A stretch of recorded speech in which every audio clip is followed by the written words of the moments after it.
वनमजूर, वाहन चालक, संगणक चालक, वनरक्षक व वनपाल यांच्या सर्वच सेवाविषयक समस्या लवकरात लवकर सोडवणार, वनबल प्रमुखांचे संघटनेला आश्वासन.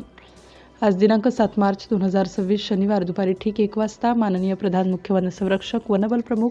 महाराष्ट्र राज्य नागपूर यांच्या समवेत महाराष्ट्र राज्य वनरक्षक व पदोन्नत वनपाल संघटना, महाराष्ट्र राज्य वनमजूर, संगणक चालक व वाहन चालक संघटनेची महत्त्वाची बैठक आयोजित करण्यात आली. केंद्रीय अध्यक्ष डॉक्टर अजय पाटील यांच्या नेतृत्वात संघटनेच्या संपूर्ण राज्यभरातून आलेल्या शिष्टमंडळाने वनमजूर, संगणक चालक, वाहन चालक, वनरक्षक व वनपाल यांच्या सेवाविषयक विविध अडचणी व समस्यांची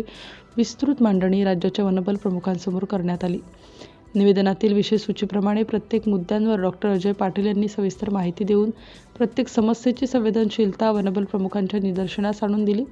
वनबल प्रमुखांनी तेथील एक कुटुंब प्रमुख या नात्याने तेवढ्याच संवेदनशीलतेने आणि तळमळीने आपल्या क्षेत्रीय व कार्यालयीन वनकर्मचाऱ्यांच्या सर्व अडीअडचणी समजून घेतल्या आणि त्यापैकी जे विषय वनबल प्रमुखांच्या स्तरावरील आहेत त्या अडचणी लवकरात लवकर सोडवणार असल्याची आणि ज्या अडचणी शासन स्तरावरील असतील त्या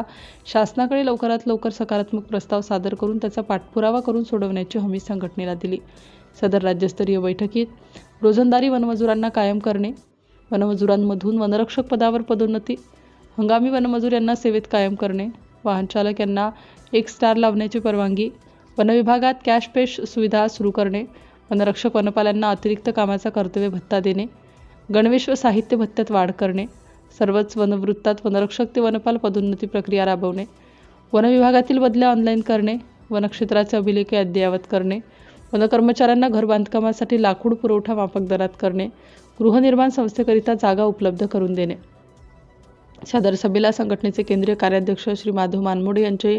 श्री अरुण पेंदोरकर, श्री भारत मडावी, श्री पंकज देवरे, श्री नारायण दराडे, श्री सिद्धार्थ मेश्राम, श्री संदीप पारवे, श्री प्रवीण बोबाटे,